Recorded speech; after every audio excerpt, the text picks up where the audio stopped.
Okey, hai. Nama aku Ali Faisal Rahman. Aku seorang pengarah filem. InsyaAllah akan menerbitkan dan mengarahkan, mengeluarkan mengeluarkan atau menayangkan filem pertama aku di sinema insyaAllah tahun ni. Bertajuk Budak Bola. So inilah dia logo dia, official logo dia.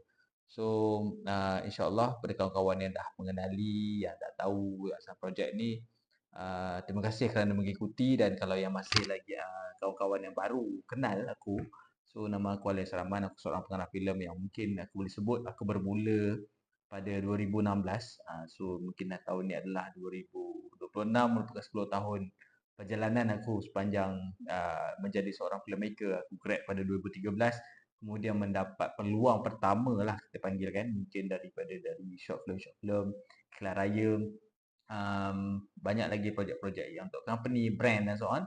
Pada 2016 lah kiranya aku bermula kan. So tujuan video ni adalah sebuah siri di mana aku sendiri ingin expresskan atau memberi komentari kepada projek-projek aku yang terdahulu. Aku mungkin akan ambil timeline daripada 2016 aku. Sebelum 2016 tu adalah beberapa projek-projek yang mungkin tidak begitu baik lah aku anggap, dan adalah student project dan so on kan. Tapi kita ambil timeline daripada 2016 tu, ada short film raya, lakonan antara yang pertama tu macam lakonan Better Koshairi, Erti Raya, dan ada Janah Menanti. So tu antara short film raya akulah yang pernah menjadi tontonan yang antara teti ketika itulah kan.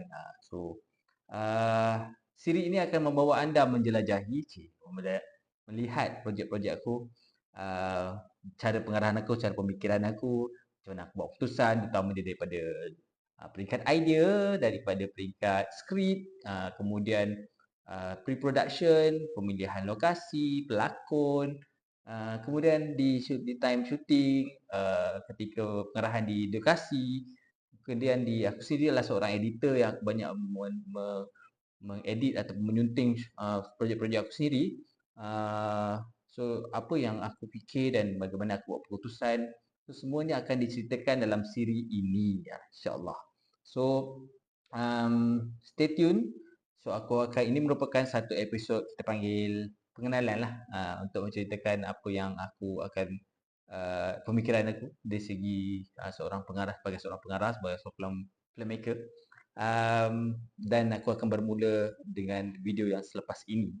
So stay tune. Terima kasih kerana memberi inspirasi, memberi sokongan dan galakan pada kawan-kawan yang mengenali, dan pada yang baru follow, kawan-kawan boleh share juga dan bagi tahu tentang kewujudan aku sebagai seorang filmmaker, sebab aku perlukan support dan sokongan daripada kawan-kawan, terutamanya dan tidak kira lah daripada industri itu sendiri ataupun di luar sebagai penonton atau peminat filem tempatan khususnya kan.